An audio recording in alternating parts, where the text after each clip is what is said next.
Hello, everyone, and we are live, Jane. Thank you so much for joining me today.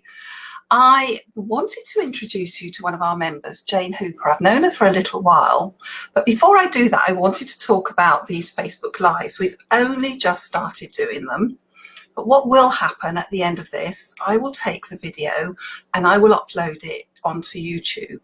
And at that point, I can give whoever's doing a Facebook Live the link and they can post anybody or point anybody to that channel.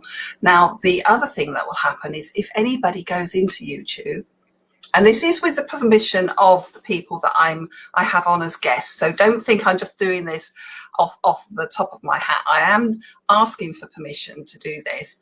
But for anybody who then goes into YouTube, they can type in the name and they'll be able to see that particular video. So that's a really good benefit all round. Now, may I, at this point in time, introduce you to Jane. I'm going to read out a little bit about her because there's some very surprising facts here. So Jane's joining us today to discuss utilising our largest asset. Jane came from the corporate world, ex-Footsie 100 director, and now works with business owners like ourselves. So Jane, may I hand over to you, because I know that you've got a little bit to talk about today. Okay, thank you, Jill, and delighted to be here. So I'm going to share with you today some tips and techniques about how you can utilise your biggest and most underutilised asset, your brain. So as Jill said, I came from a corporate background, successful, but after I left, I reflected after a period of decompression. It wasn't necessarily a very good experience leaving in that moment when you don't actually know what your purpose is, but I reflected and I thought that I should be sharing what I'd learned and helping other people. And as I say to people now, if I'd known then what I know now, I would have been more successful and sooner and a lot happier.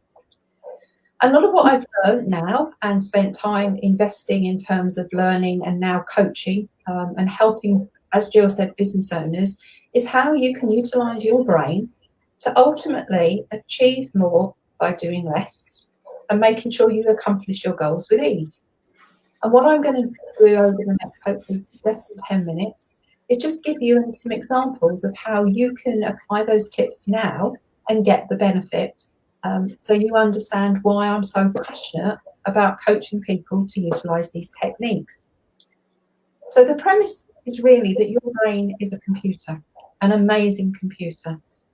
And if we apply the principles of how you use a computer to your brain, you'll get an awful lot more out of it.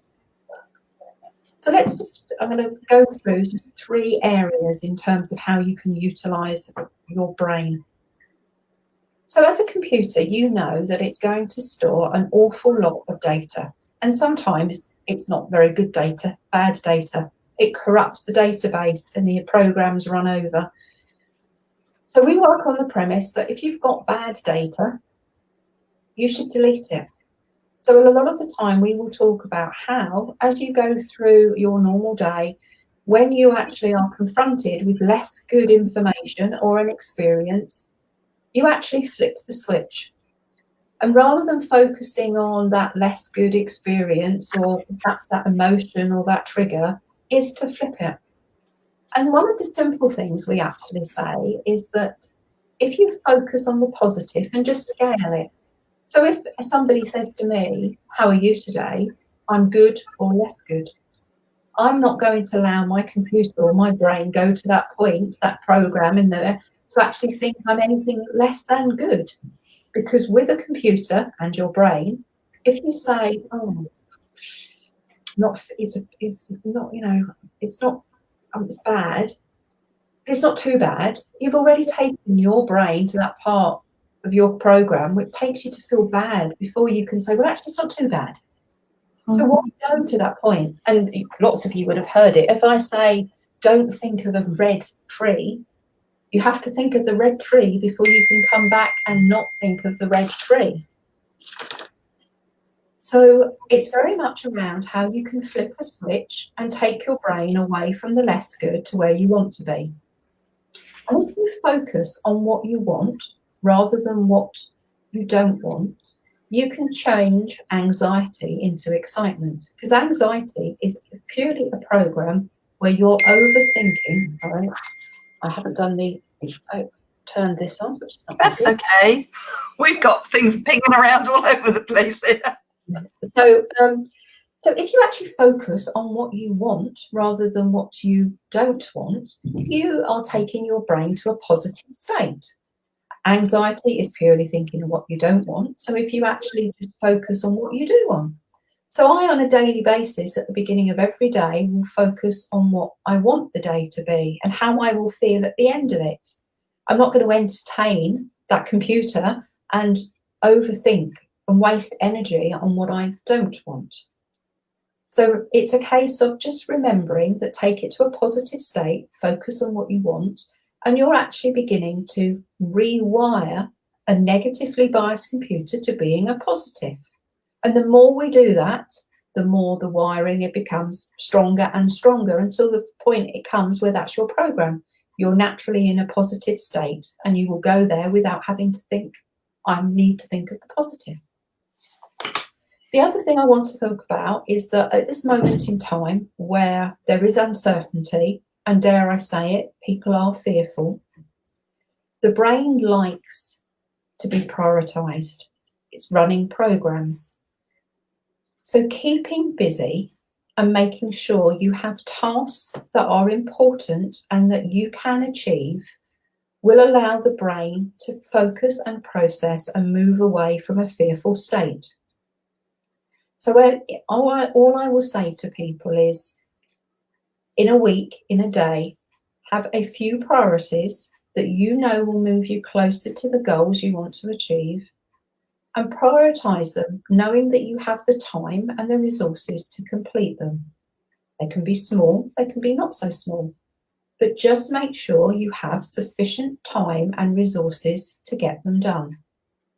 If you have too many and you don't have the resources to get them done because you're waiting for someone else, or actually you haven't completed a previous task, that non-completion zaps the energy and actually takes your brain to that negative state. So I always have tasks in a day that are important to me and move me forward, small steps maybe, that I know that I will get done. If at the end of the day I've got time left, I can make a decision. Do I want to do something else? Do I have the resources and time? But I will never start something I can't complete, because it will just zap the energy overnight. And not only that, when you try to go to sleep, your brain will be trying to complete a task. And that's where we go into how many of us have gone to bed at night and our brains are working on overdrive. Yes. And you just can't, you find it so hard to settle because I guess this is what you're saying, isn't it? Your brain is trying to fill in those gaps. Yes. And it will be processing. Okay. So, it zaps the energy. And if I talk about energy, your brain is a computer, so it's going to be running on batteries.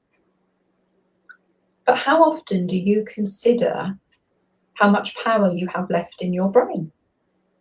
You probably think about your body and you think about what should I eat and drink to keep my body, but do you actually think about what your brain needs and how you're running those batteries? Because actually your brain uses 20% of all of the energy, the food, the carbs and the energy food you absorb.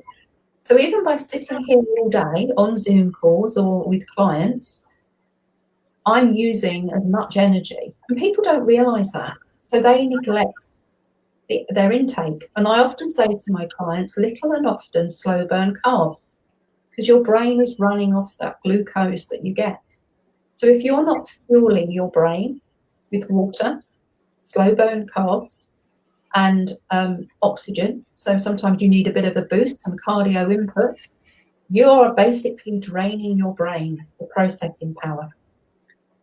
So if you actually work on the principle that you need to little and often in terms of your carbs and water and oxygen, you also need to understand that your brain runs in sprints. It's not a marathon. So you should have a structure in your day that is brain drain. So I'm using my brain, I'm using all its capacity, I'm focused on a task. And you drain your brain. Now, I always talk about a 90-minute. 90 minutes is probably the most you can focus and utilize your brain before needing a gain. And when you've had 90 minutes of focus and concentration, ideally, you allow yourself about 25 minutes brain gain where you go and do something completely different. Now, ideally, that's something that is something you can do without thinking about it, unconsciously competent, meditation, doodling. I unpack the dishwasher. It's a very good time because you're actually daydreaming because you're allowing your brain to do something that's got in a program that's automated. It can do without too much energy and it recharges the battery. So when you go back to your next 90-minute slot, you're refreshed and you've got your energy back. Your brain's got its power to be able to focus, ignore distractions, and achieve outputs. Now, when you adopt this method, other people might prefer something shorter, 25-5. I do 90-25 up until about 2 o'clock, and then I change it. That they will achieve more, as I said, by doing less because your error rate goes down. The time to take complete tasks is reduced. So even when you introduce your breaks, you will find over a week you're working less hours and having more breaks. And I use this with lots of my clients and with organisations, and we will demonstrate it and actually start people doing it in their diary, structuring their diary around it, and find that actually by Friday, they've gained so much time by taking breaks because the outputs and higher quality defect rates are reduced. And then they find on a Friday, I always say, keep Friday free. Friday's my catch-up day. And if I use that approach, by Friday, I've focused on what's important. I've only scheduled things I know I have time and resources to achieve. I keep my brain refreshed and energized so I don't overrun. And then come Friday, if there are things that have come in the week that need to be done, I've got the time to do it. So keep Friday free. And I can just do those odd things on a Friday before I unwind for the weekend. So breaking up our days actually gives us more time because we all think we've got an 8-hour day, but actually we can't keep going for 8 hours, can we? Not at all, Jill. And that's what's important in terms of it. So everybody is different, but I actually only do 3 90-minute slots a day. Right. That's the beauty of obviously being your own boss. But I will do 90 minutes and the breaks. And that's why in the afternoon I do my 25-minute slots because that's an ideal length of time to maybe do client admin or check my emails. But I also batch process. So I put like things together because your brain can't multitask. Oh, I've heard you speak about this before, Jane. It can't. Yes. It multi-switches, and every time you switch, your effectiveness goes down. And so it's like a computer with all those tabs open, and you go, oh, this is slow down. It's because you've got all these processing tabs open. Doesn't work that way. So it batch processes. So if you group things together and focus on one thing, it's amazing how much more you can get done. So all I say is think of it as a computer. All the things that frustrate you about your computer, about your mobile phone, too many tabs open, running slow, just think how that applies to your brain. Because it's exactly the same. You would do a delete files and bad data on a computer. You'd do a defrag. You'd install new operating systems and the best programs. So why not on your brain? Because it's exactly the same. And I think we do assume that the food that we're taking in gives us the energy, but we don't think that we're feeding our brain. Now, we've got a question coming from one of our members, which I'll show you on the screen. And I'm sorry we can't see you, but we will another time. We'll try and get this sorted with who we can see so we can see your names. But they've asking what refreshes our brain. I wonder what they mean by refreshes. So do you mean like a program refreshing, or in terms of what you can do in your brain gain session to recharge your batteries? It could be that. It could be a different type of energy, maybe. changing the energy in the room that will make us think differently? I don't know. We'll have to look a bit harder on that. I know that when we come off of the recording, off of the video, I can see who has asked the question, but of course can't at the moment. But let me answer a few things in terms of refreshing it. So when I talk about brain gain, when you are recharging and refreshing, it can be, you know, completely anything. It can be doodling, colouring. People like those colouring books. Anything where you can actually do it just without thinking about it, but that will refresh your brain. Learning is a wonderful thing in terms of refreshing your brain and your grey cells. So if you learn something new, a language, an instrument, or read a book, the fact you are learning, the more you learn, the better you get at it, even in completely different subjects. So there is in terms of that. And another one is the silence. So a lot of time we will have music. Music is very good in terms of for very many aspects of it, but so is silence. The default for our brain is silence. And if you just had 5 minutes total silence, your brain would be refreshed. Because at the moment, us sitting here, we're processing billions of pieces of information per second. And if we can just take one out of the scenario to allow our brain the chance, like sound, and go into silence, it actually gives a reset. So it allows us a sort of a boost, as if you put your plug in after you've been running on batteries. So silence is another one. 5 minutes silence, all it takes, and that acts as a refresh. And oxygen, in terms of if you're feeling sluggish, slow exercise in terms of our regular exercise is good, but also that cardio that increases the heart rate and the blood pressure as well. So I hope in those tips that I've covered a few things that might answer that question. I tend to go for a walk, or even if I'm short of time, just to walk up the garden and back. Yes. It just takes my mind off of what we're doing and then refocuses it and start again. Yes. And thank you for your questions, user, coming in. Thank you very much. And yes, you don't have to pop your names in or anything. Thank you very much for joining us. So what can I point our viewers to, Jane? Because I've got your website here. Can I share that? Of course you can. Let me share that if you don't mind. Let me try. Hang on a moment. So let's get that up there. Come back in there. Come back. I'm going to come back out and I'll do it again. Share screen. Choose. No, I'm going to slow down here.